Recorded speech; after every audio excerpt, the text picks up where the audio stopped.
Welcome back for another episode of the Ross Bolin podcast presented by Bolin Media. I am Ross Bolin, joined today by producer Kade Orris. Kade, you're a big fan of hip-hop music, correct? Yeah, hip-hop's probably my favorite, but I mean, I feel like I'm well-rounded in like a lot of other music, so I listen to a lot of other stuff, but hip-hop's probably my most go-to. That's how it is for me as well, and in my experience, there is nothing people enjoy more than two white guys on a podcast debating black art. So today, I want to check in on Drake and Drake's place amongst hip-hop royalty, if you will. Why would I want to do this?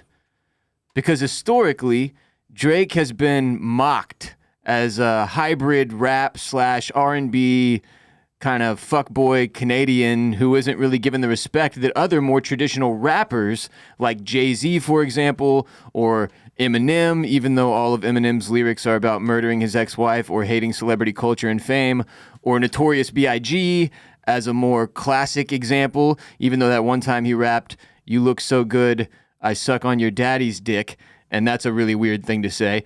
The point is, Drake has never really been considered in the conversation for best rapper ever, right? Like historically, if Drake is on your Spotify Wrapped, you feel some level of like shame. He's always on mine, and I feel like, I mean, I listen to a good amount of Drake, but like, he's not the one I'm listening to most of the time, but he somehow always ends up on my Spotify Wrapped. And that's like number two. It's because he has so many fucking hits, and he's been so consistently good for so long, which we'll get into. But I've noticed that recently, like over the past couple years more and more, Drake is mentioned in the conversation with the GOATs, and whether or not he belongs on rap's Mount Rushmore is becoming a legitimate, very real debate, and not just by total morons on the internet either. Like respected rap critics and influencers are starting to give Drake more and more credit and respect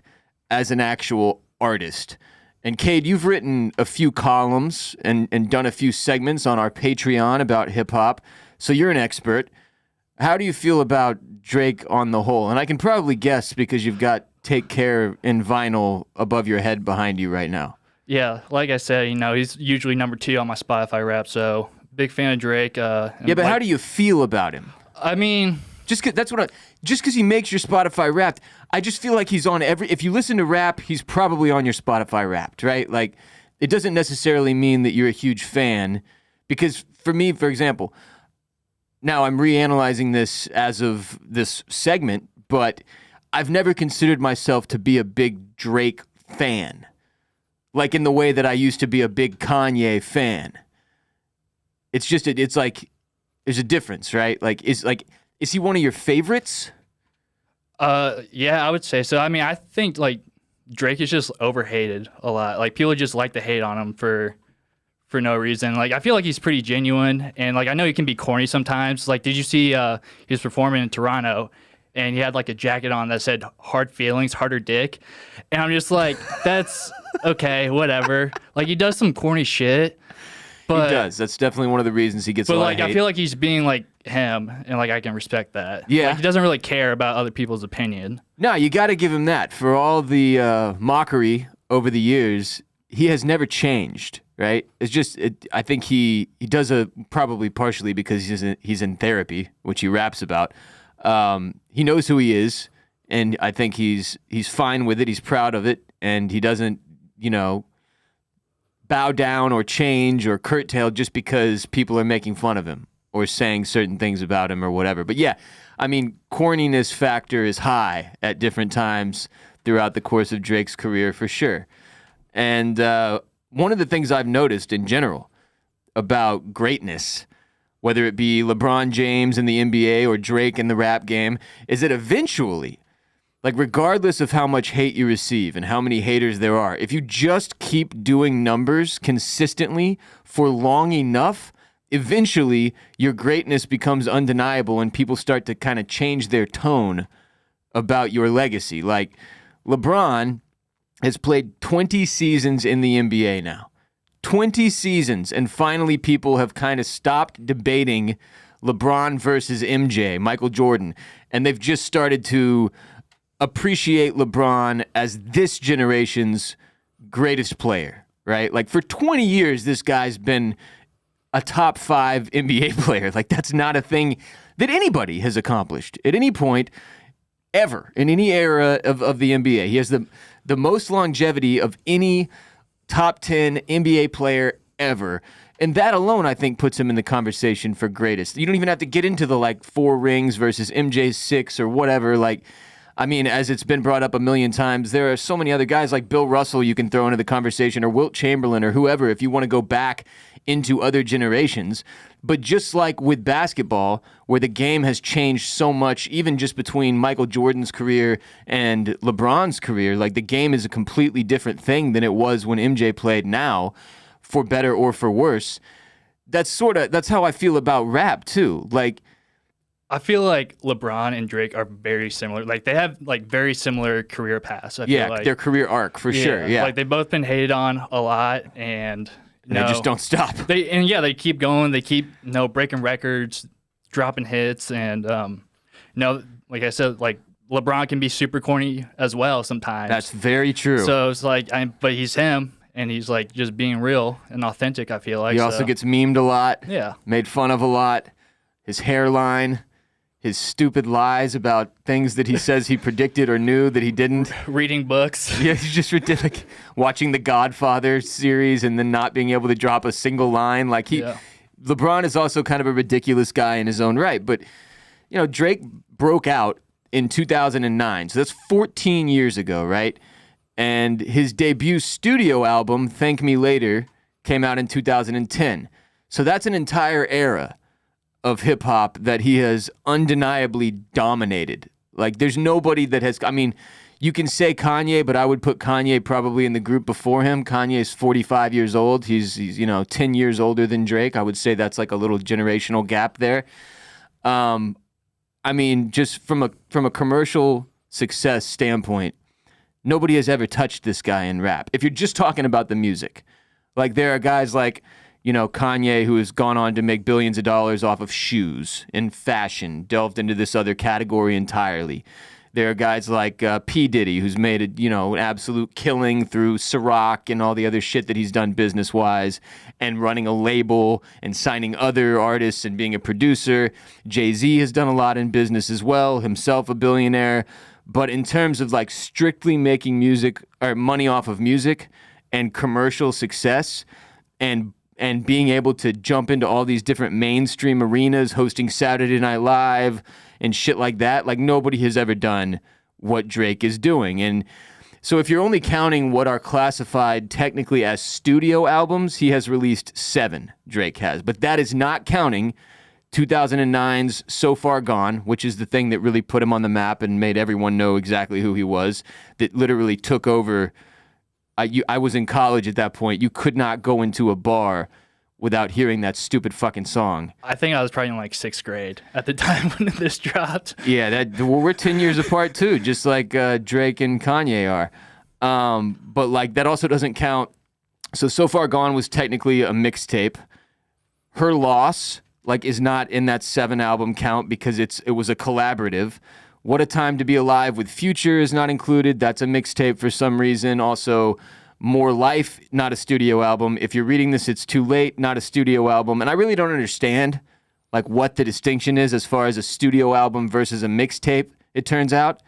But I think it's mainly has to do with contracts, what labels they go through. I used to know the difference because I used to download mixtapes off DatPiff, if you remember that. And so I know artists would drop there, but they wouldn't drop it on iTunes or whatever. Right. And I mean Lil Wayne used to do a ton of mixtapes that were traditional mixtapes though, where he was rapping over other people's beats.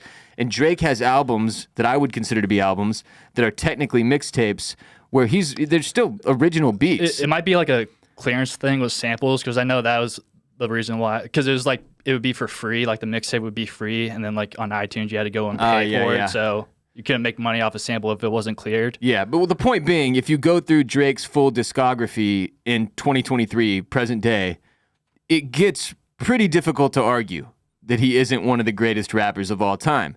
Like, again, there's no argument that he is one of, if not the most commercially successful rapper of all time. And at 36 years old, it's likely he has several more years left in him.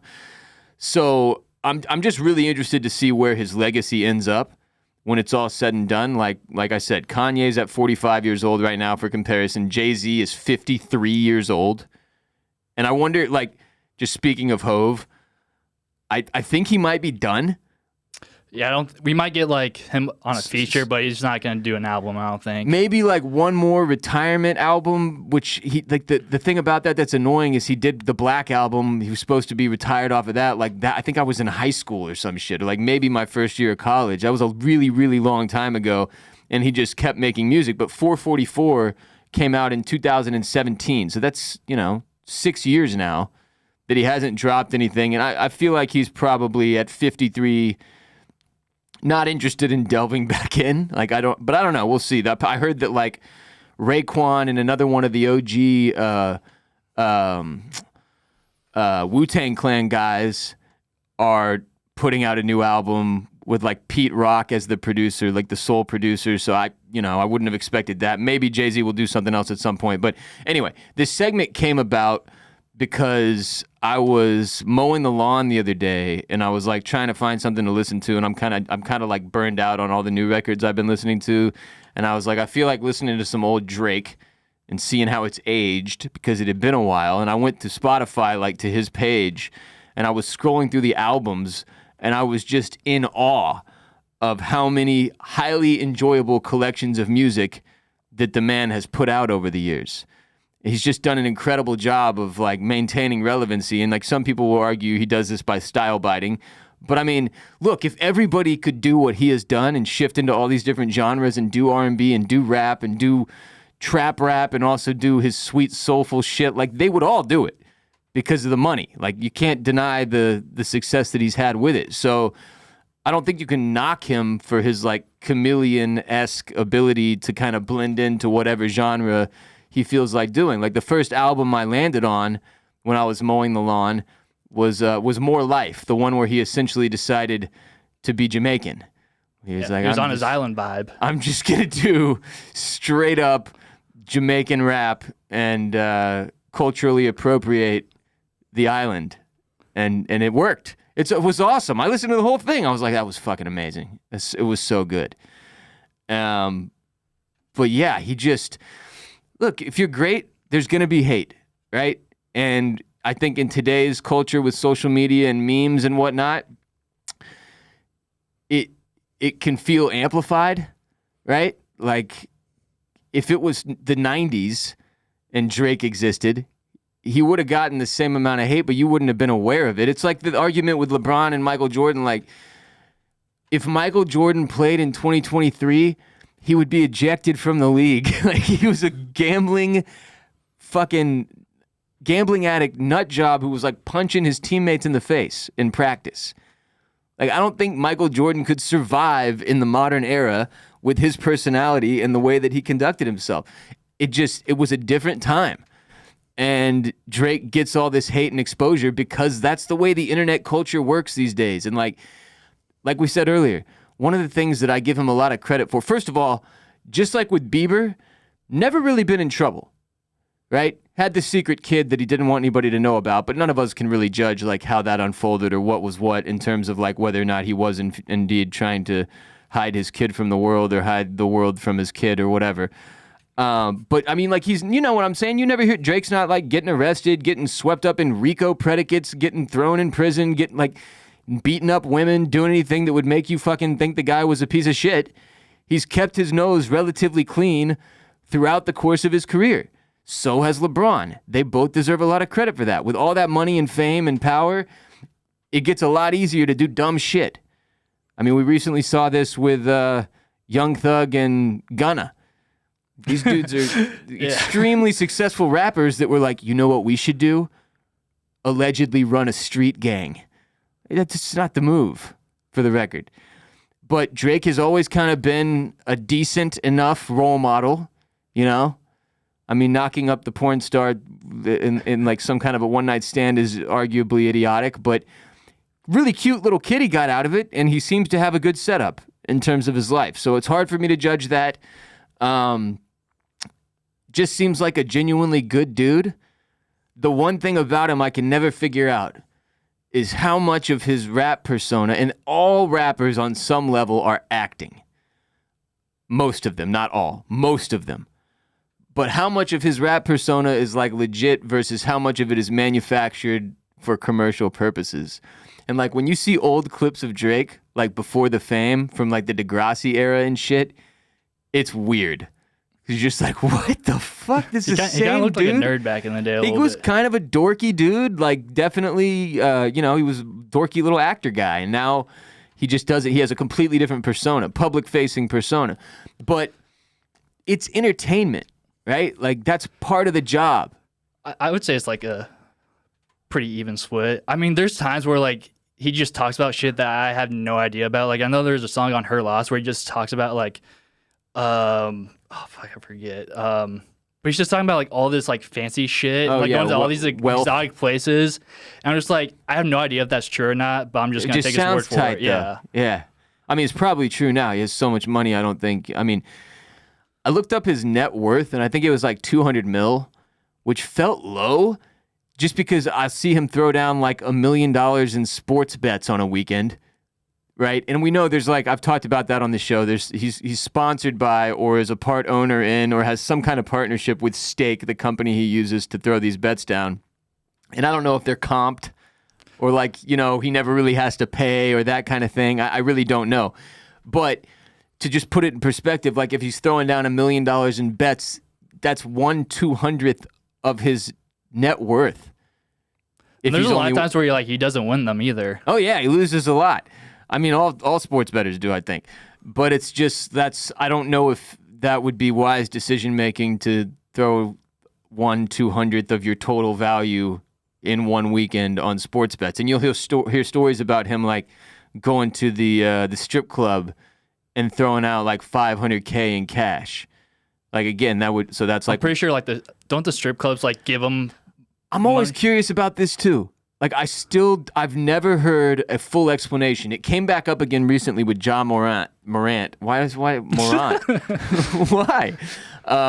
Where, did you see that picture of him, like, in the strip club where it's just him in the room with that one stripper and every square inch of the room is covered in dollars? Every square inch?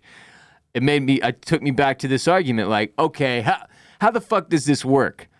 Like, how is it that, I mean, I think he only threw like $30K or something like that. And I say only knowing full well that that's an absurd amount of money. But by comparison, we're talking about Drake with like $500,000. How does that work? Like, even if, let's just say, for the sake of argument, that it's just their cash, it's all their money, it's legit, they're leaving $500,000 or $30,000 less rich than they were when they walked in, there is no way in hell the dancers are getting all of that dough. Like, the strip club owner is pocketing a shitload of that. There's just no... Because otherwise, it's like, what? So what, did a bunch of strippers quit the next day? Because they don't need the job anymore? Because Drake threw $500,000 in a night? Like, did he just bankrupt the strip club back by accident? Like, there's no fucking way that pans out for the dancers the way it should. And I'm always going to wonder how that works. And you presented the one theory that's obviously that, like, the club owners provide them with X amount of cash to throw because they get all this publicity in exchange, right? Right. But then who's getting screwed still? Somebody is losing. And I think it's the dancers. There has to be some kind of a side setup, right? I feel like the dancers usually get the short end of the stick. But did they get like, but they have to get like, there must be some setup where it's like, all right, Drake is coming through tonight. You're each going to get paid, 20x what you normally do. We're going to give you $10,000 like just for tonight, just for being here, period. That's not counting tips. And you don't get any of the money he throws though. Like that, because it's ours and we're just giving it to him for the sake of the photos or whatever the fuck. There just has to be some kind of a setup there. If anybody listening runs a strip club that rappers frequent and throw crazy cash, I want to know what the setup is. Or if you were at the one that John Morant went through, then holler at me. I want to hear how that works. But yeah, man, Drake is he's really doing it, and I'm interested, just like I am with LeBron, about where like 10 years, 20 years from now, how people will argue their legacy. Like, the more I watch LeBron in his 20th year, the more I'm like, I don't know how this dude isn't the greatest basketball player of all time. Like, and I grew up at a period where Michael Jordan was at the height of all sports respect, like in a way that no one else probably ever will be. But it was a different era, it was a different time, things worked differently, and just in terms of pure domination, I've just never seen anything in the world of sports like LeBron James has accomplished in the NBA, where it's every fucking year. It doesn't matter how old he gets. He never stops. I mean, he also is in a different era in that, like, Michael Jordan was on the Bulls for the majority of his entire competitive career before he moved on to the Wizards. But, like, LeBron has bounced around to all these different places, like, ushered in the era of super teams because people realize, in part because people realize, like, we're never going to beat this fucking guy by ourselves. Especially not if he's going to go to Miami and join up with, like, D-Wade and Shaq. Like, we have to do something. Shaq? Well, at that point, they had Shaq, like, the first year, I think. It was old-ass Shaq. Shaq was on Cleveland one year. I think he pulled him in there, too, right? Well, I'm sorry. I guess it was Chris Bosh, yeah. But wasn't Shaq on the Heat? Yeah, in 06 when they won, D-Wade won his first title. Oh, so that was... And then Shaq exited? Then Shaq went to Cleveland. Okay. And then LeBron went to Miami, and he had Chris Bosh and D-Wade when he won. Okay, yeah. I knew Shaq won in Miami. I couldn't remember what the circumstances were. That was a long time ago. Thank God you checked me on it. God, Shaq was when Cleveland, he sucked, though, right? Wasn't he just like a big fat guy at that point? Yeah, pretty much. He was on the back half of his career. Yeah, he was sailing off into the sunset. I wish less athletes would do that. It happens in the NBA a lot. Like, my favorite basketball player, maybe ever, but definitely growing up, was Hakeem Olajuwon on the Rockets, right? We won back-to-back championships. And when he should have retired, the Rockets and him, like, mishandled their situation. He ended up going to fucking Toronto and playing, like, a couple of years in a Raptors jersey that nobody wants to remember. And it was just awkward as hell. I don't know why these guys, like, professional athletes, they can't let go, man. They never know when to walk away. And I don't know if that's maybe the same thing with rappers, too, because Jay-Z failed to do that shit. I also love how easy it is to compare NBA players and rappers all the time and their careers and stuff. It's weird. But anyway, holler at us on social media with your Drake takes. There are a lot of haters. A lot of people who really, really love Drake. A lot of people who really, really hate Drake. I don't know how much of the hate can be justified at this point. Like, what is it exactly that you fucking hate about this guy? He single-handedly shaped the social scene in America for 14 years now. Or had a large hand in it anyway. I mean, you can't go out without hearing one of this dude's songs. You cannot do it. Can't be done. At WR Bolin on Twitter, at Kade Orris on Twitter if you want to give us your Drake takes. Drake, notably not married, but wedding season is upon us regardless, and especially for those of you who are more casual dressers like me, I know that means a lot of pressure to find a suit that actually looks good on you. I can't tell you how many times back in the day I had a wedding coming up, pulled an old dusty suit out of the closet and put it on only to realize the piece of shit didn't fit me anymore and I looked like absolute garbage. Fortunately, today's episode is brought to you by Indochino. Looking sharp all wedding season should not be expensive. With a custom-fitted suit from Indochino, you'll create priceless memories without costing a fortune. Customize every detail on your suit, shirt, dinner jacket, and more in a range of colors from a traditional black or gray to burgundy or olive to a classic Hemsworth navy. I can tell you personally, the Indochino experience is incredible. Whether you go to one of their showrooms in person and get measured up or you just do it from home using their website, I have done both now. I went to the Indochino in Austin my first time, but for my most recent order, I measured myself at home, checked out all their wares strictly online, and the end result is still the best custom clothing experience I have ever had. I got the Stockport wool linen olive suit with a Halesworth basket weave shirt. You can look on my Instagram and scroll down to like the third or fourth row, see me in this green suit. It's my favorite suit and shirt combo I have ever owned, and I got all that just from ordering on my computer at home. All you have to do is go to Indochino.com and use the promo code RBP. Every Indochino suit is made to your exact measurements, and you can customize every detail, create a suit that fits you and your style perfectly with options and for fabrics, lapel shape, custom monograms, statement linings, and more. They're always adding new pieces and options so you can stay on trend and in style. Explore their relaxed yet refined approach to spring suits with their new spring fabrics. RSVP, knowing you've got the perfect look all wedding season long from Indochino. Go to Indochino.com and use code RBP to get 10% off any purchase of $3.99 or more. That's INDOCHINO, Indochino.com, promo code RBP. Now, I want to talk about one of the strangest branding moves in the history of the entertainment industry. A few days ago, it was announced that Warner Brothers Discovery is combining HBO Max and Discovery Plus to form a new streaming service called Max. Now, you may be asking, Max? Who the fuck is Max? And you wouldn't be alone. But Max will launch on May 23rd, next month, and it says here that it will combine scripted dramas like HBO's Succession, White Lotus, and House of the Dragon with Discovery's unscripted crap that I do not give a flying shit sandwich about. Pricing will remain the same as current HBO Max plans.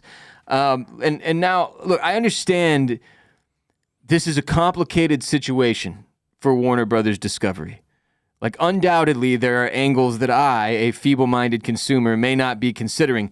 But I've been in the content game for 12 years, and I feel like I have a decent mind for marketing and branding, and I have watched more television than any living human with a desire to maintain a healthy life should. So I think I'm qualified on some level to speak on the fact that this is absolutely fucking idiotic. Like, there is one brand that stands head and shoulders above the rest when it comes to premium television programming. And this has been the case for over 20 years now. Like, The Sopranos dropped in 1999. It's HBO. HBO is the king of the castle, and anyone who knows TV knows this shit. Like The Sopranos, The Wire, Deadwood, Boardwalk Empire, Curb Your Enthusiasm, Band of Brothers, Game of Thrones, The Leftovers, True Detective Season 1, The White Lotus, Euphoria, Chernobyl, Barry, Sharp Objects, Entourage, The Righteous Gemstones, Silicon Valley. I mean, I could keep doing this for 10 minutes, but I think you get the point. Nobody, and I mean nobody, is fucking with HBO. Nobody ever has, and I used to think nobody ever would. But somewhere around 2020, shit started to get weird when all of a sudden there was like this massive confusion around which HBO app you were supposed to be using. There was more than one. It was HBO Go and HBO Now. Do you remember this era, Kade? Briefly, but what was the difference between them? Or was there a difference? I still don't know. I still genuinely do not know. It was when they were like, all right, we're entering the streaming wars. We've got to go, like, because it used to just be HBO was a thing you paid like $14.99 a month on your cable program, on your cable bill, and then you would have the channel. You would have access to the HBO channel. And whatever was on that channel is what you were watching. You didn't get to fucking pick. And, I mean, there was like several different channels if you got the HBO package. It was like HBO 2 or some shit. I can't remember exactly what they were titled, but there was like 3 or 4 different ones. One of them was in Spanish. I would watch that one sometimes for fun. And then, you know, obviously Netflix came out and changed the whole TV world, right? And at some point, all these different companies that you now see in the form of like Disney Plus and Amazon Prime Video and Discovery Plus and Apple TV Plus and all these different fucking... all these pluses. They're all out there. It became a situation where they were all chasing the same thing, which was like, oh shit, we need to get into the streaming game. TV has changed. And so HBO kind of fumbled the ball here. They were like, HBO Go, and also HBO Now. Well, I don't know what the difference is, but there's 2 of them, and you need both of them. And then at one point, they were finally like, okay, enough of this, right? They switched it. Well, I guess it was like in 2022, there was a merger. It was Warner Brothers Discovery was formed after the spinoff of Warner Media by AT&T and its merger with Discovery Inc. on April 8th of 2022 when shit got even more complicated, which sounds like a plot in the show Succession in and of itself, ironically. So it went from like HBO Go and HBO Now to they were like, all right, we fucked up. It's HBO Max. There's a new one. You go download that one and then you're done. That's it. This is it. HBO Max. And even when they did that, I was like, this is fucking weird. Why isn't it just called HBO? Is it that they're trying to give credit to Cinemax, which they also own and is like bundled into this somehow? Cinemax is not a premium brand in the way that like HBO is in terms of quality. Like nobody's ever like, oh, have you watched the latest Cinemax series? Like that's not a fucking thing. So I didn't really understand why they were like, it's HBO Max. And you brought up all the pluses. Why the fuck wouldn't it just be HBO Plus? Like it got weird. After the merger made things even weirder. So we had HBO Go, HBO Now, and then HBO Max. And now we're ending up with something that's just called Max. Someone make it make sense to me that you abandon the most respected and recognizable name in television for the back half of Cinemax. Like with the obvious and easy decision is just to name your fucking streaming platform HBO or HBO Plus if you must, and then let the chips fall where they may with regard to consumer confusion. They seem to be caught up on the fact that it's like, well, if we name it HBO and there's all this Discovery Channel shit on there and then also all this anime properties we bought and then also all this, like people are going to think that's all HBO. And it's like, no, that's not how any of this works.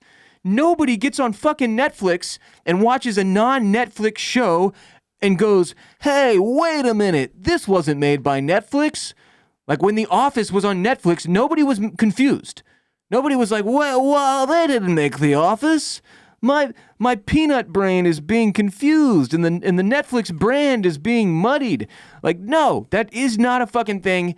Yet it is clearly one of the things that led Warner Brothers Discovery executives to decide they wanted to name their streaming platform Max, completely writing off the fact that Cinemax is also one of their brands in the debate. And it's almost like, I just can't understand. And I am admittedly an abnormally large HBO fan, as their programming over the years has massively impacted my life and furthermore my career.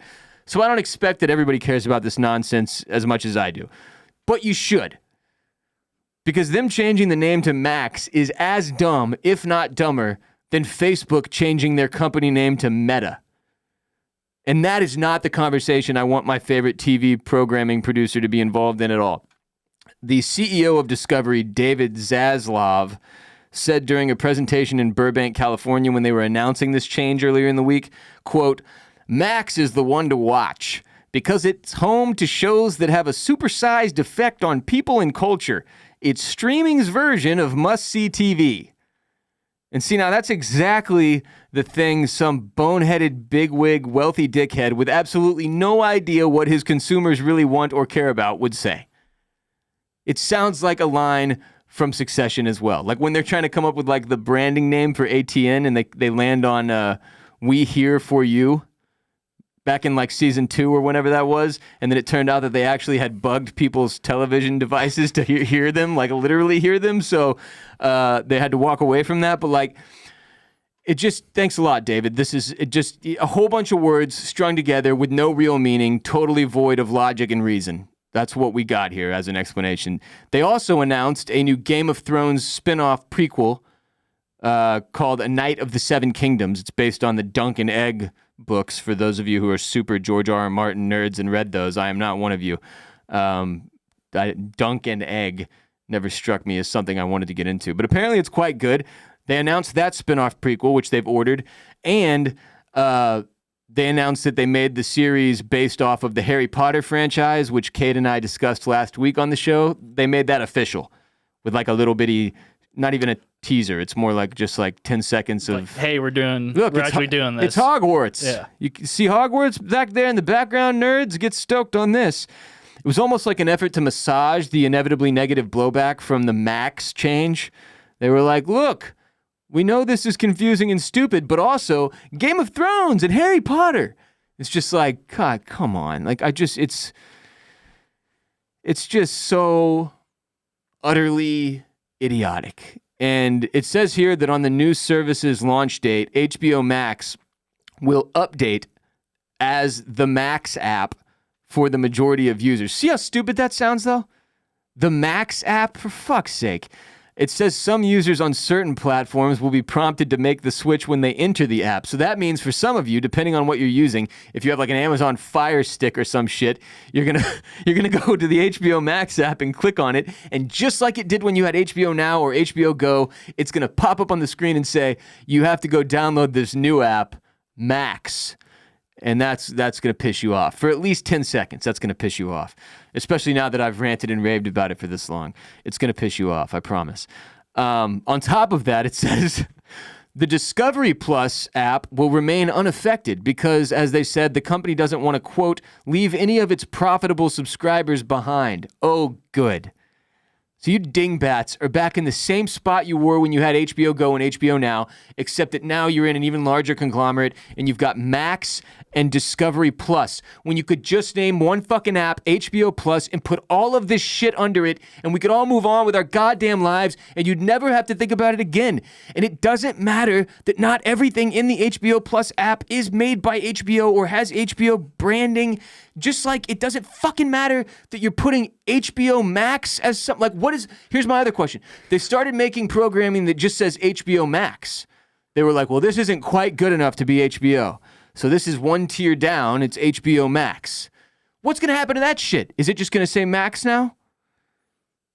Because nobody knows what that fucking is, except for a name short for Maxwell for people that were born in the 1960s when they still used that fucking name. Nobody is named that anymore. Cats and dogs are named Max.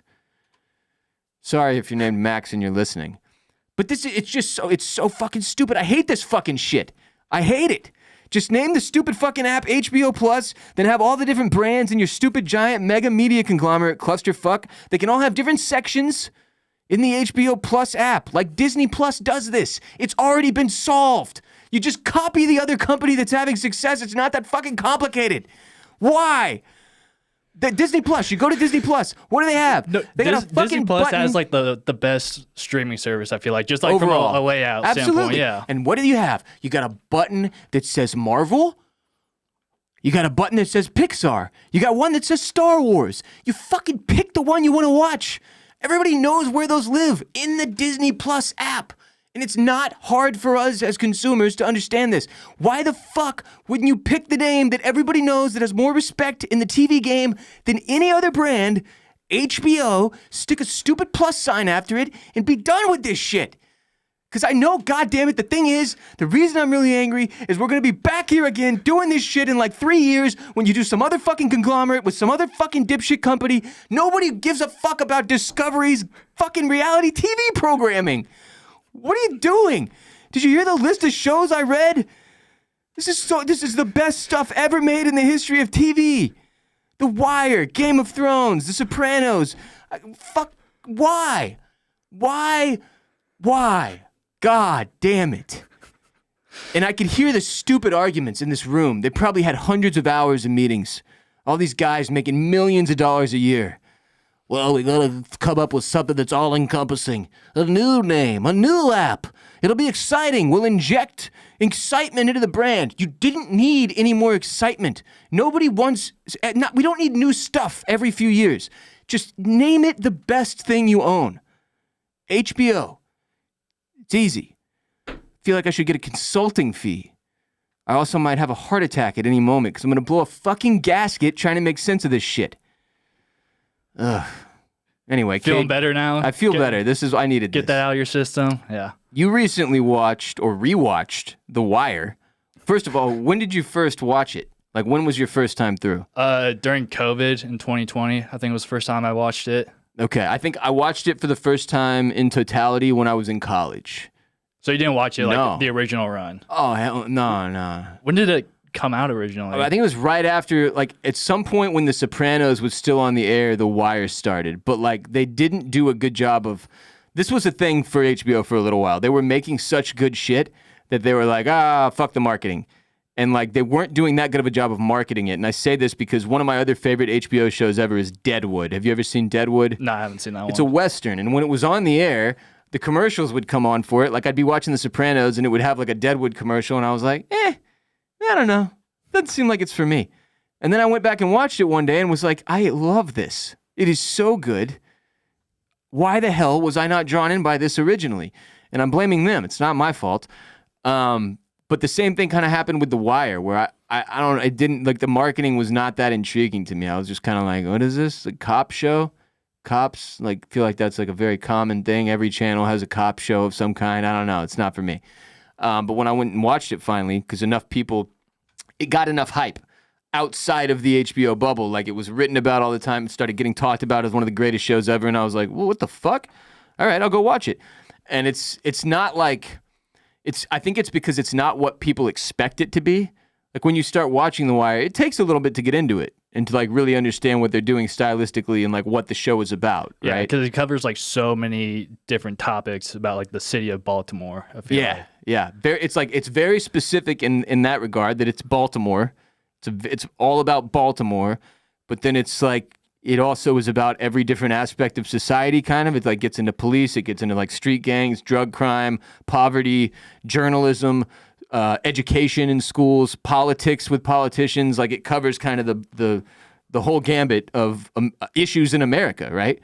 But by covering this one very specific city at this very specific time point or time frame too, where it's like late 90s, early 2000s, I think. Yeah, I think it was, like, based on, like, the characters were based on true people, I think. Yeah, I think the entire show, which I believe was created by David Chase. I do not want to miscredit this. David Simon, excuse me. David Chase is The Sopranos. He was okay. He worked on the Baltimore Sun city desk for 12 years. So he was a journalist himself. And then he wrote Homicide, A Year Killing on the Streets. Or one of the books he wrote was the basis for The Wire. It was like the thing that he turned into The Wire, I think. So there was like a book that he was utilizing as well.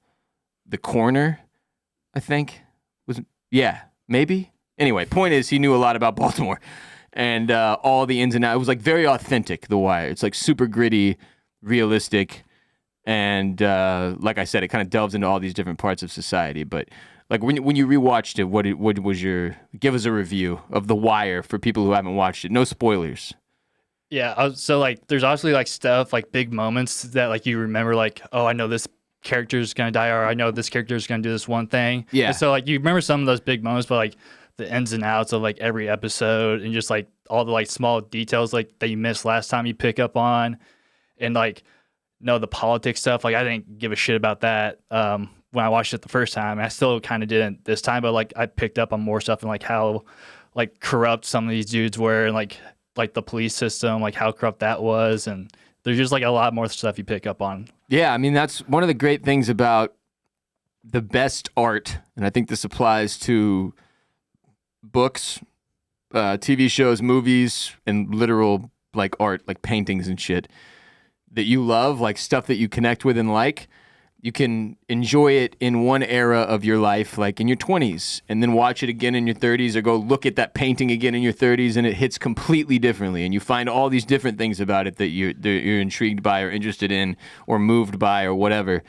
And that was definitely the case with me and The Sopranos. Like, when we did our Sopranos rewatch during the pandemic, Barrett and I, my co-host on Oysters, Clams, and Cockles, it was his first time ever watching The Sopranos, and it was like my 7th, but it had been several years since I watched it.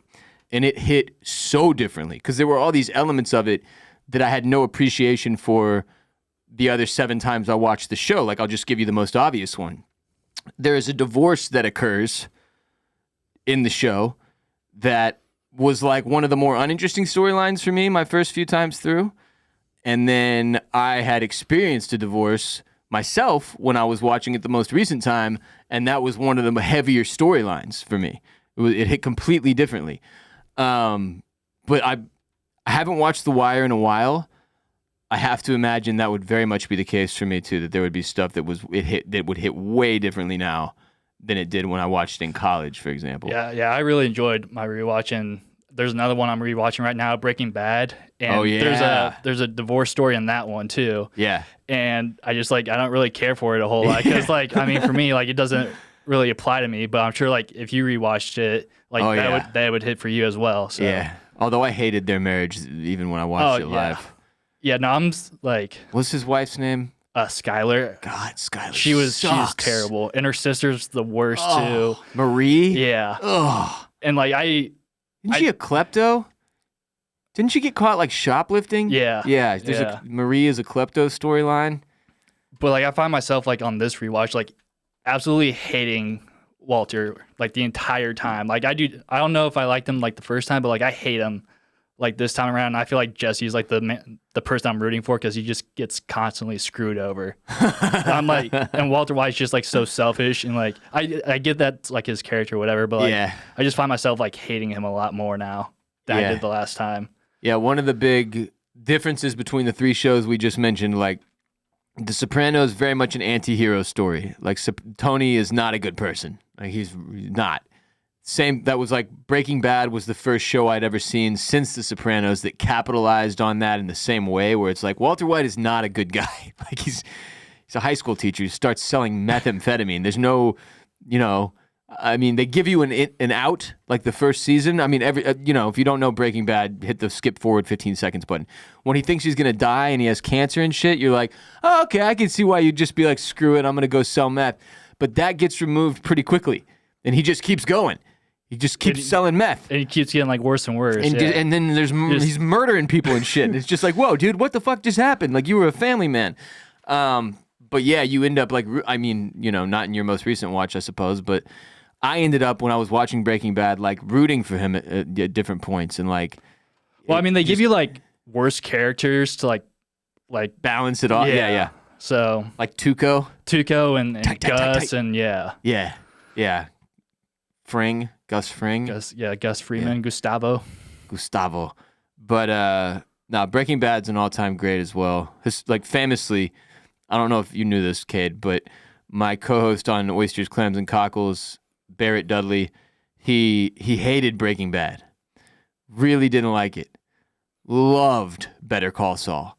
Puts it in like his top 5 TV shows of all time. I'm like, I don't understand what happened. Like what? And I think it's just that he hated Jesse Pinkman so much. He like fucking hated Jesse as a character. Like couldn't get on board with it. Makes no sense to me. And now you're saying on your rewatch you like that Jesse's like your main guy. Has he like rewatched it recently? Because I feel like he needs to. I told him he needs to because I only watched the first season or two of two seasons of Better Call Saul before I like fell off, and I need to go back and get caught up because I heard it got really, really good. But he loved it. Like I said, put it in his top 5, and I was like, dude, you got to rewatch Breaking Bad with that in mind. Like if you loved this that much, there's no way that you wouldn't also enjoy Breaking Bad. But yeah, he fucking hated it. So weird stuff. Breaking Bad, not an HBO show, I should note. It was an AMC. Yeah, one of the few shows not on HBO that are really solid. Yeah, AMC had a really good run with it was like Mad Men and Breaking Bad. Had The Walking Dead for a little bit. Yeah, first few seasons there. That was hot, man. Like that was the golden age of AMC as a I don't know what they have now, but when they had all 3 of those going, whoo, boy. I feel like FX now is kind of like that program. I feel like they have a lot of good stuff recently. Have you ever watched Mad Men? I watched like the first 2 seasons, but like it really wasn't for me. Honestly, I watched it live, and there were episodes where I was like, that was really fucking good TV. But a lot of it, I was just like, I don't give a shit. I really didn't like Don Draper. Yeah, he was kind of a piece of shit. He was a piece of shit, dude. And like, people can change, but he didn't. Yeah. Ever. And that's one that I need to go back and rewatch, though, because now I feel like when I watched that, I was still a kid. And that is an adult-ass show. Yeah, I tried to watch that during the pandemic and did not. You're just not there yet. You got to wait till you're at least 30, I feel like, before you go back to that well. I need to go back because I'm 35. I feel like I would identify more with what they had going on in that show as far as themes than I did at the time. But because it's just most of the time when a show is that critically lauded, where everyone is like, this is one of the best TV shows of all time, like pretty rare that they're wrong. And Mad Men is always in that conversation. And it just never really hit for me like that. It's like, it's not in my top 10, really, I don't think. So I want to go back to that one day. Anyway, thus concludes our conversation about how HBO Max is becoming Max, and I am not pleased with that. I feel like that's huge for people named Max, though. Yeah, big win. Big win for them. Yeah. So I'll try to maintain some positivity here and be happy for people named Max, because there's not that many of you out there. I know it. Like I said, mostly dogs and cats.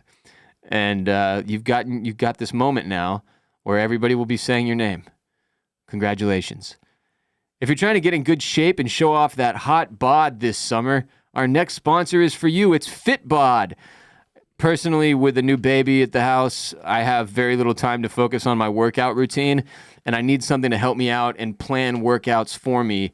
That's where FitBod comes in. The FitBod app creates a workout program that is personalized to your goals, your fitness level, and most importantly for me, your available equipment.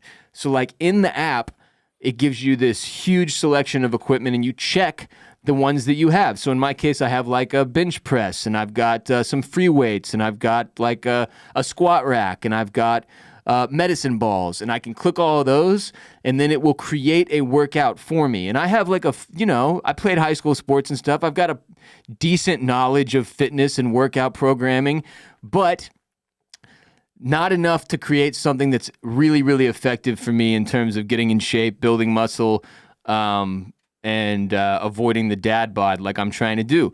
So FitBod, their app does that for me. It learns from your previous workouts and adapts as you improve. You start making progress towards your fitness goals today with 25% off a FitBod subscription using our special URL, which I will provide in a moment. So you get into the app, FitBod, you just pick a fitness goal. Like, what is it you're trying to do? Are you trying to build muscle? Are you trying to lose weight? What is it? There's a few different options. Then you select your equipment, like I said, and FitBod will create a custom workout program for you. Whether you've been missing gym time or hit a plateau, FitBod will build a workout plan individualized to you specifically. The app switches up your exercises to avoid overtraining or burnout, which is one of the issues I've had is like for probably 3 years now until I started using the FitBod app like 2 weeks ago. I was just doing the same thing over and over and over and over and over. I didn't have any variety. I didn't have any new ideas, and I have a limited amount of equipment, so I didn't know like what else I could do. They've given me a ton of new options to mix it up, keep the workouts fresh and fun. Your program also changes based on your personal progress for maximized results, whether you work out in the weight room or your living room or in your garage like me. FitBod has you covered. Learn new movements the right way. That's like if you're like, well, they're going to make a workout program for me. How do I know what to do? Every different exercise has a video right next to it that you can click on and watch that explains exactly what you're supposed to do. It's like having a personal trainer in your house or your garage or your living room with you. It's awesome. You learn new movements by watching these little videos. There's over 1,400 HD demonstration videos. A full year of FitBod is less than the cost of a single session with a personal trainer. Keep your fitness habit up with a personalized workout program from FitBod today. Get 25% off your subscription to try the app free, or try the app for free at fitbod.me/Ross. That's fitbod.me/Ross, where you'll get 25% off when you go today. And now, Ross Boland's Animal of the Week.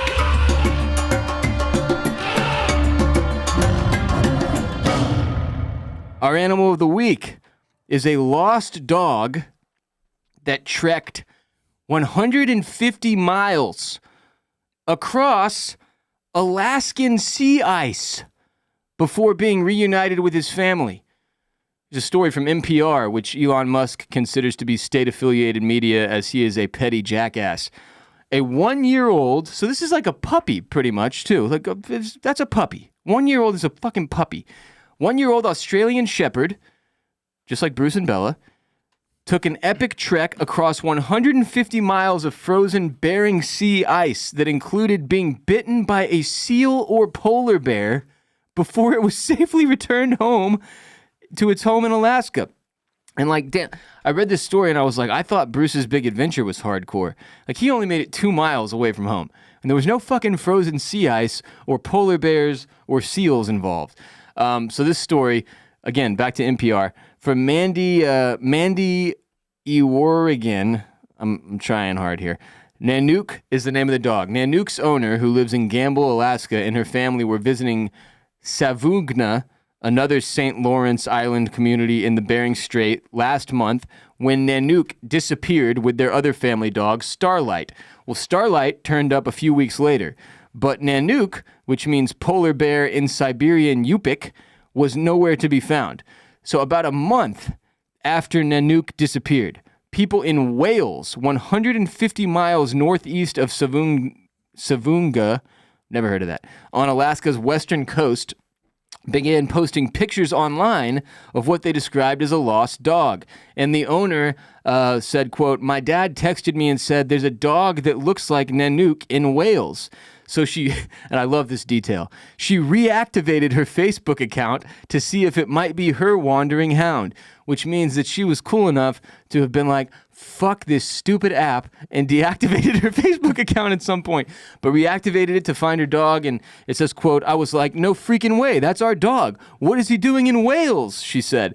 The events of Nanook's journey will always be a mystery. It says, "I have no idea why he ended up in Wales. Maybe the ice shifted while he was hunting.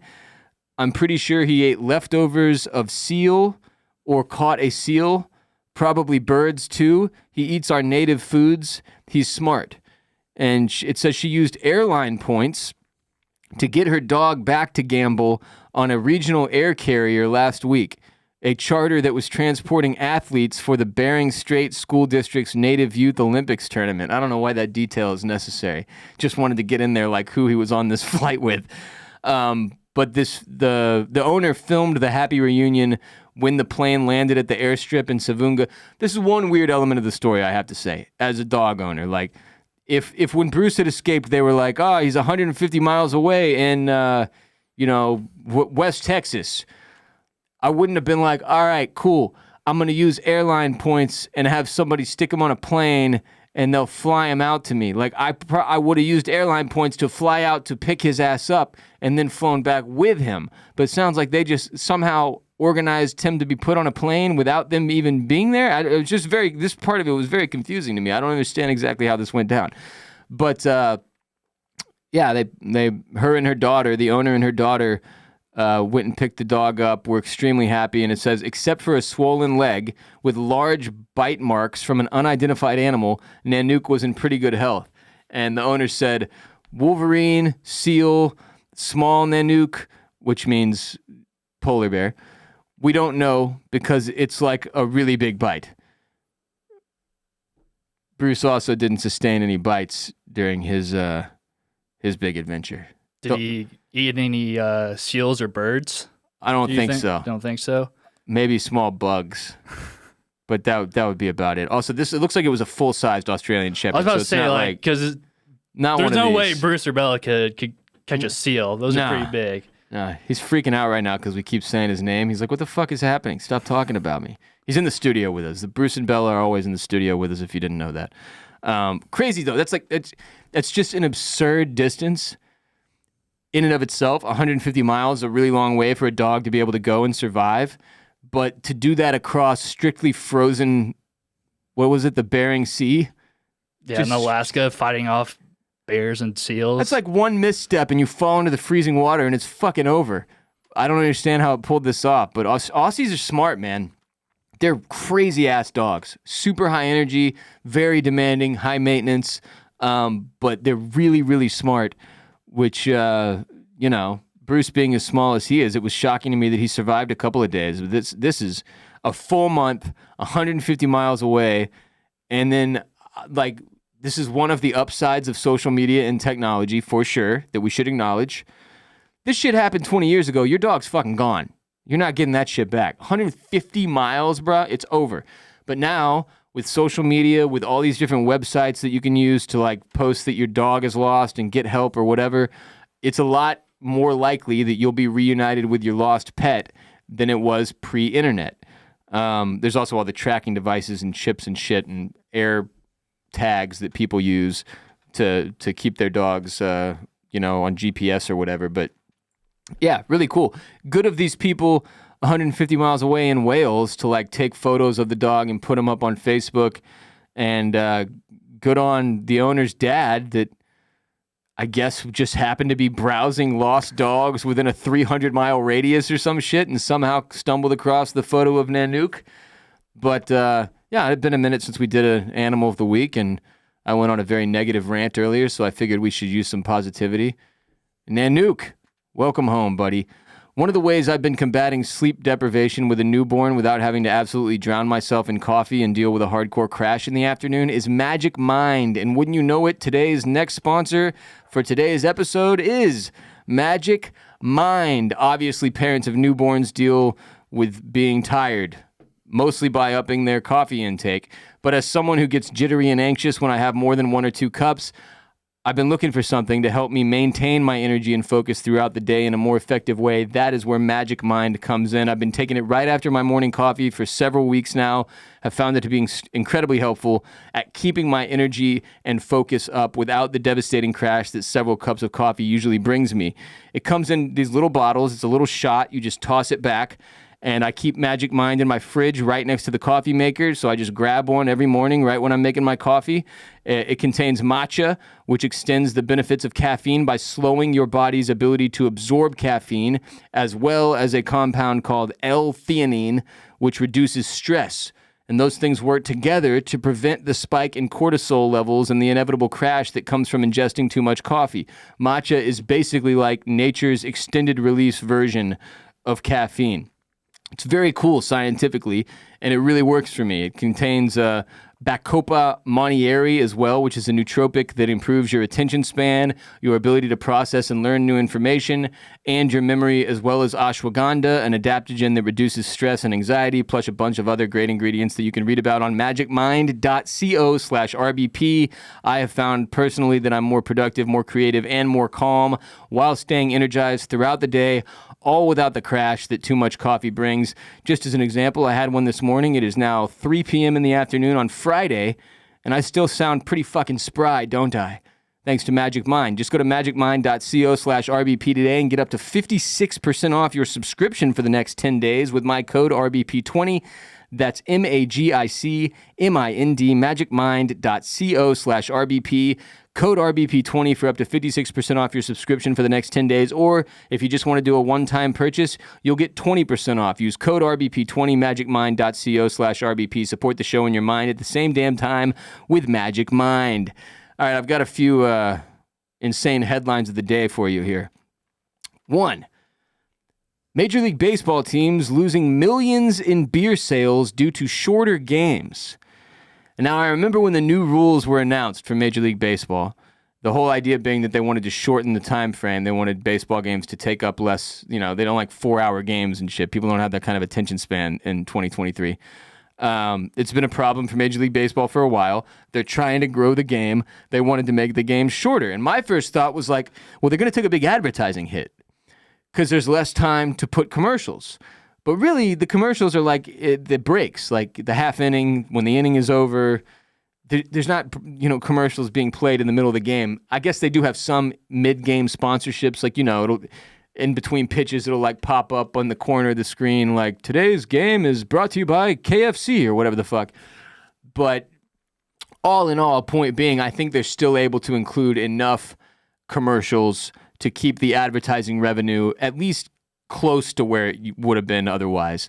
But I did not consider the effects of like what this would do to the stadiums, like the individual stadiums who obviously, like when you own a Major League Baseball team, you own the stadium typically that they play in. And that is a part of the revenue that comes in for you as the owner of the franchise, the concession sales and the memorabilia and the uniforms and the hats and the baseballs, the signed balls and all the different shit that you buy in a baseball game or at a football game or whatever, right? In this case, we're talking about Major League Baseball, though. So the story basically that's being reported says that Major League Baseball games are now, on average, 30 minutes quicker than they were last year. And that's a result of the pitch clock and the batter's clock and all the other rules they installed, which we've talked about already. And it turns out that translates to a loss of about $280,000 to $1.1 million in lost beer sales throughout the season, depending on the team, depending on what stadium we're talking about. So it's bad enough to where, like, what are we, 2 weeks into the season? Already, several teams, the Brewers, the Twins, the Diamondbacks, and the Rangers have extended their beer sales deadline from the 7th inning to the 8th inning. So it used to be you would go to a Major League Baseball game, 2021 or whatever that was, 2020, when I got to go to the Astros World Series game. beer sales stop in the 7th inning. There's like a last call. They're like, all right, if you need more beer, like go get it now because that's fucking it. You're done after this. And at least my understanding was always that they created that cutoff for safety reasons because like within a couple innings, people are going to need to get in their cars and drive home. Need to sober up a little bit. Yeah, exactly. Gives people an opportunity to sober up a bit. That was the way I can't think of another reason that would make sense. It seemed like a safety deal. So it's just funny to me that 2 weeks into the season, it's already financially impacting the teams enough that they're like, all right, fuck the safety. We're extending this shit another inning into the 8th inning now. And I'm betting that obviously happens across the league. Like if a handful of teams have done it already. Yeah, it won't take too long for the rest of the league to do it, yeah. It'll be everybody eventually. Have you watched any baseball yet this season, Kade? No, I'm not really a regular season guy. If my team's in the playoffs, I'll watch.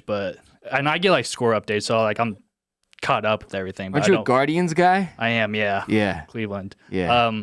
But this is really tough for the people that do 9 hot dogs and 9 beers, 9 innings. Like that's you gotta. It's a much faster pace than it used to be. No, I mean I've watched several of the Astros games already. Excuse me, and. I mean, it is a very noticeable speed difference. Like it kind of, the first couple games that you watch, if you're a sports fan who hasn't watched any baseball games yet, you will feel like you're watching on fast forward or like speed baseball because it's just kind of like pitch after pitch after pitch after pitch and it doesn't stop. Like the pace is so much more quick. Has had a huge impact. After the first few games, I started to get used to it. And so far, I think it's a great decision. Like it don't get me wrong, there's still some odd moments. Like we had, Jose Abreu last Astros game. He didn't get into the box quick enough, and he had 2 strikes already, so he was called out because you're applied an automatic strike just because he wasn't. He's just out. It was just the bat was fucking over, and he has to go sit down on the bench, which is weird. But eventually, these guys will all be used to it enough that I feel like you won't even notice, and the games will just be quicker. It's better for the fans. Better if you want to take your kid to the game or whatever. You can get through more innings with them. And it doesn't suck up, a whole afternoon if you want to watch your team play baseball on TV because the games are so much shorter. So it's interesting. But it does suck, like, if you do go to the concessions because you'll probably miss, like, a whole inning, like, depending on the line and stuff. Like, a really good point. Yeah. I mean, even when, I can remember going to Texans games when I had season tickets, and this doesn't affect the NFL at all, but just as a point, when I would be in line, it always sucked. And they've got little TVs up and shit, and they play it over the loudspeakers so you can kind of hear what's going on, but it's not the same as being in your seat and actually watching it unfold. And you better haul ass now. If you're at a Major League Baseball game and you're going to get a beer, like you said, Kade, you miss a whole fucking inning just like that. Yeah, there's no, like, halftime, really, so there's not, like, a huge break in between. You're right. It's usually pretty quick, so. You're right. The 7th inning stretch is the only real break and opportunity you would have, but people like to stay in their seats during the stretch too and like sing "Take Me Out to the Ball Game" and whatnot. So, yeah, that's a predicament. It's just interesting how all these rule changes have impacted all these arenas, all these different areas of the sport with regard to like the adjustments the players have to make and all the changes for them, the fans at home watching, what it does to them, the people in the stadium, what it does to them, the people working in the stadium, what it does to them, beer sales and whatnot, the concession stand workers and everything. In fact, there's another angle. They have to be stoked. It's like 30 minutes less work each day if you work in one of the fucking concession stands. You get off a little earlier, which I think is one of the pluses longer term for players too. Like over the course of the year, the full season, 130 fucking games or whatever, you're working many, many hours less than you were last year. Because the games are shorter. Yeah, 30 minutes shorter on average, yeah. Playing 3-4 games a week, man, that's a couple hours of your life you're getting back, right? So, anyway, that's our first one. Next headline, Little Mermaid remake updates original song lyrics to include consent. Which is just kind of a shocking thing that I hadn't considered being necessary. But did you watch The Little Mermaid when you were a kid? Yeah, when I was a kid, but I don't really remember much of it. I definitely don't remember the songs. Oh, we'll get into it. From CNN, the live-action remake of The Little Mermaid, because you know they're doing this with every fucking movie. Right, Every successful Disney movie from your childhood is being turned into a live-action remake like they already did with Beauty and the Beast and Will Smith's really awkward and shitty Aladdin and all the other Lion ones. The King, Lion yeah. King, they're doing it all, every fucking one they can get their hands on. Now they're doing it with Little Mermaid, and they will have updated lyrics to include consent, according to the songwriter. It says the classic Disney movie, originally released as an animation in 1989, which is 2 years after I was born, has been updated to reflect changing social attitudes towards consent, according to composer Alan Menken, who wrote the soundtrack to the original movie with Howard Ashman. Songs Kiss the Girl and Poor Unfortunate Souls will include new lyrics to reflect this shift. Menken collaborated with American songwriter Lin-Manuel Miranda, who I despise and want to fight, on the live-action remake, which will premiere next month. It says, quote, there are some lyric changes in Kiss the Girl because people have gotten very sensitive about the idea that Prince Eric would, in any way, force himself on Ariel, who I would remind you all now is a mermaid, which doesn't exist in reality. It's just kind of a funny line to draw if you're getting into like the specifics of the real world and how things operate in reality versus like in this children's show. But also I get the positive nature of this entire concept. It's not that I'm against this. I'm not out here ranting and raving about how they shouldn't be wokeifying the fucking Little Mermaid. I do not care. You're not going to go on another Max rant? I'm not, but it does make it funnier to me knowing that there are going to be people in certain circles who overreact to this news like, oh, they're waking up the Little Mermaid too. Everything's got to be fucking woke. Well, they're already pissed because the Ariel is a black woman. Oh, yeah, she's not going to be white. Yeah. So Yeah. they're already upset about that. Which, just like when this happened with Lord of the Rings, just like when it happened with, I can't remember what else. It's happened a few different times now. Look, trolls in Lord of the Rings, goblins, whatever, they don't exist. Whether or not they're black or white or brown or yellow or pink or purple doesn't fucking matter because they're not real. And the same thing applies here. You shouldn't give a shit what race the Little Mermaid is. It doesn't impact the story in any way, in any conceivable way, unless you're a racist. That's the only reason it matters. It's the only reason it matters. And all of this is to say that if you complain about Ariel being black, it just means that you have a problem with black people. That's what you're saying out loud, which is just a strange thing to say out loud. Just consider that. Same thing that happened with Lord of the Rings. Fucking bizarre. All these people up in arms about them changing the race of a character that is imaginary. It's fictional. It's made up. It's a whizzy. It's a woozy. It doesn't fucking exist. Back to the lyrics, though. It says, in the movie, Ariel makes a deal with sea witch Ursula to trade her beautiful voice for human legs so she can explore the world above water and impress Prince Eric. And when you read that written down on paper, it makes you wonder how this movie got approved back in the day because it's just fucking stupid. But it says in the animated classic, Ariel must secure the kiss of, quote, true love within 3 days, or else she transforms back into a mermaid and will belong to Ursula. The song's lyrics urge Prince Eric to kiss Ariel before it's too late. In the original lyrics to Kiss the Girl, Sebastian, Ariel's crab pal, sings, yes, you want her. Look at her, you know you do. Possible she wants you too. There is one way to ask her. It don't take a word, not a single word. Go on and kiss the girl. Which when you read it instead of sing it, does sound a little bit forward. Poor Unfortunate Souls has also been revised, Menken said, because the original contained lines that might make young girls somehow feel that they shouldn't speak out of turn, even though Ursula is clearly manipulating Ariel to give up her voice. Says, quote, the song lyrics were, the men up there don't like a lot of blabber. They think a girl who gossips is a bore. Yet on land, it's much preferred for ladies not to say a word. And after all, what is idle babble for? And Ursula advises Ariel, it's she who holds her tongue who gets a man. And the new lyrics to the song have yet to be revealed, but apparently they found all of that to be unseemly. And, I mean, I'm not against being overly careful with the kids, man. This is a children's movie.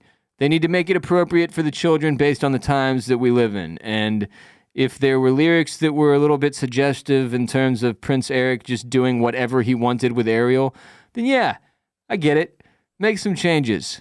At this point, I want them to do this with every fucking movie that they remake, because I'm not going to see any of these movies anyway, because I hate the concept entirely. If you can't come up with any new ideas, so you're just having to go back and remake childhood classic animated films into real movies that are super, super awkward because they made kind of sense when they were animated, but now that you're making them real life, like, so are you telling me there's going to be a black mermaid named Ariel talking to a crab for the majority of the film? That's the movie. It's her best friend, the crab. It's her pal, crab pal. It's a that's giving her advice and shit. Like, I just don't. Not a lot of. It's weird because there's no logic in it to begin with, and then we're applying the logic of modern day morals to the song lyrics to ensure that people don't feel. This is also, I would note, this is the film that in the original the animators snuck in both a boner. Have you seen this? Have you heard about this? I've heard about it. Didn't they do something with Lion King too? Yeah, there's all kinds of weird shit. There's something in the clouds in Lion King, but like these Disney animators back in the day would get real ballsy, no pun intended, and like stick in sexual themes and shit that nobody would see, like for subliminal messaging. And one of the OGs was that in the wedding at the end of The Little Mermaid, spoiler alert, they do get married, they had the priest who was doing the nuptials, who was the officiant at the wedding, sporting a rock-hard boner in the OG film. I'm dead serious. Like, Google Little Mermaid wedding boner.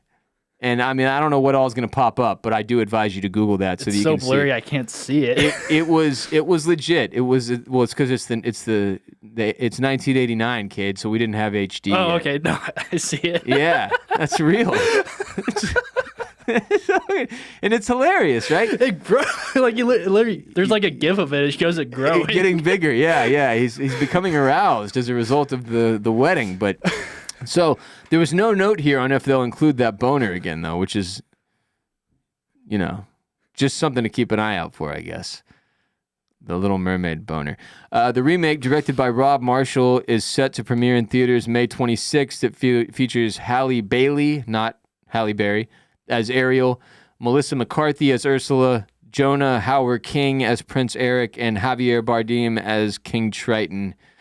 So, for all of you who are into these live-action remakes of Disney classics you grew up on, enjoy a woke version of The Little Mermaid. Next headline. 5-year-old girl spends $5,000 on mom's Amazon account. I always love these stories. They happen all the time now, but this is a good one. From Kview, a Massachusetts mom is finding out the threat to her Amazon account wasn't a virus or a scam, but her own child. Jessica Nunez got quite the shock when thousands of dollars worth of packages turned up on her doorstep. It says that the mom said she ordered 5 pink motorcycles, 5 blue motorcycles, 10 pairs of cowgirl boots, and a Jeep. It's a Jeep toy, not a Jeep like Wrangler. That would be more than $5,000. This probably be a lot more than $5,000. Yeah. In all, she ordered over $5,000 worth of goodies, and her mom didn't have a clue. It says, all thanks to Amazon. The little girl's name is Leela, and she said, quote, "You just press the yellow button, and you press the brown button." And that's it. It's easy as pie. That's how you make a purchase. Nunez said she remembers giving Leela her phone to play some games in the car, or so she thought.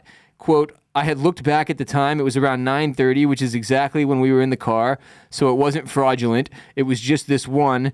The bikes and the Jeep came out to about $3,180. God damn. And then the boots alone were about $600. That's a fucking crazy expensive pair of boots to be buying on Amazon." And it says, thanks to Amazon's 2-day shipping, Leela's ill-gotten gains arrived in no time at all. Fortunately, she was able to, negotiate for return labels or whatever. Originally, they weren't going to let her. They were like, nope, sorry. Sorry about you. Nothing we can do. Not our fucking problem that your 5-year-old went and dropped $5,000. But, it says, as for the Jeep, quote, "We still have a giant 2-seat Jeep coming in as well that I couldn't cancel the order, but they are going to let me return it." Also says, instead of a punishment, The mom is considering using it as a teachable moment for her daughter. Quote, I did tell her that maybe if she acts right, she behaves and she does some chores around the house, that maybe we can get her a bike that's a little more geared toward her age range, a little slower maybe. Yeah, it's good parenting. Kids do the darndest things. Also, I will be checking my 4-year-old's iPad for all the parental controls again when I get home, because I'm not trying to deal with having to return $5,000 worth of shit. That's something you have to worry about now as a parent. That it sucks actually for is. you. It actually is. It's a very real thing, because like it would shock you, Kade, how quickly these kids get good with the technology, like with the iPads. Like she says the word Netflix out loud. She knows She'll what be Netflix like, is. that one's on Netflix. And I'm like, oh my God.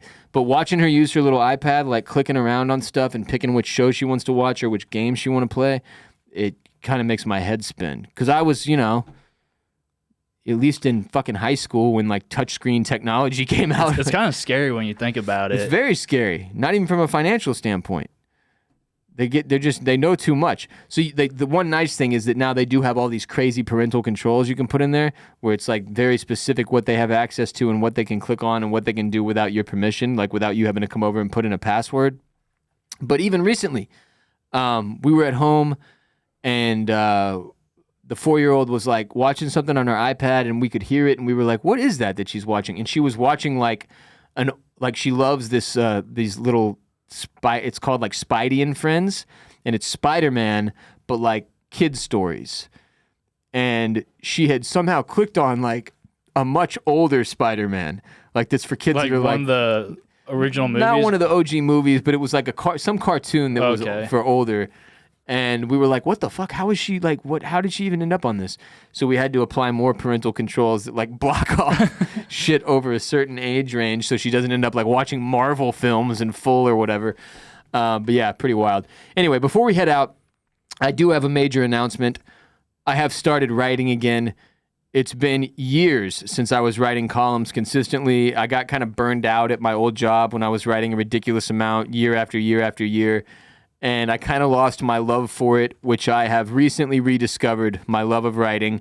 So I launched a newsletter that you can sign up for free at rossbolin.substack.com. So you just go to rossbolin.substack.com, you subscribe, and every time I publish a free article, which will be at least once a week for now, it'll show up right in your email inbox for your reading pleasure, which is the cool part about the newsletter setup. It's like you can go read them on there, rossbolin.substack.com if you want, or when they show up in your inbox because you're signed up, you can read them right there. And I'll also be publishing one column per week that's for paid subscribers only on the Substack, which if you want to read even more from me, the first paid column is dropping this weekend. But yeah, between the Ross Bolin podcast and Oysters, Clams, and Cockles, where we're currently covering the first season of Succession, I publish a shitload of audio content in the form of podcasts every week, at least 4 hours a week. And that's when I'm not doing like a mental health minisode for our Patreon or my Houston sports podcast, Banging the Can. So I feel like I'm pretty tapped out as far as podcasting goes. Like I don't have room for more of that. And not everyone, as we know, is a podcast person. There are some people that straight up have told me like, I really liked your content back in the day, but like I'm not a podcast person. I pretty much only listen to music, so there's not really a version of what you make now that I can support or consume. So one strategic reason for launching this newsletter and writing again is that if I write more, just getting more written content out there, then maybe that can help grow Bolin Media, our small business here, further by exposing us to new audiences, people who read but don't listen to podcasts. Strategic reasons aside, writing was the thing that originally got me into the content game, that started my career, and that for years I genuinely loved to do more than anything else, and it's probably what I'm best at. But like I said, I got burned out for a while there, but I'm feeling the love for writing again, so I'm doing this for selfish reasons as well, because I truly enjoy it. I wrote my first column, which it's sort of like a recap of how I got into this career. They encourage you on Substack to make your first public thing that you publish, kind of an explanation for what you're doing there. So go now to rossbolin.substack.com, check out my first column, subscribe, and look forward to more writing from me right there if it tickles your fancy. We've got a birthday shout out today. Happy birthday, Matt, from Ursula. ironically. I also gave you a birthday shout out on Patreon this week, patreon.com/Ross Bolin podcast for what it's worth. But Ursula, real name, was not specific in her hotline call about where she wanted the shout out, so I'm doing it here too. Happy birthday to everyone with a birthday this week, but also to Matt from Ursula. That will do it for today's show. Please support our sponsors by hitting the links in the description of this episode and using our dedicated codes and URLs. That is how we pay the bills here at Bolin Media. You can find links to all our sponsors for today's episode in the description below. To check out our other shows, go to bolinmedia.com, or directly, if you're a fan of F1, Jared's F1 show Formula Bone is back in full swing, covering all the latest F1 madness. Go to youtube.com/@FormulaBone or follow Formula Bone on TikTok, Instagram, and Twitter. We've got Oysters, Clams, and Cockles covering Succession's final season.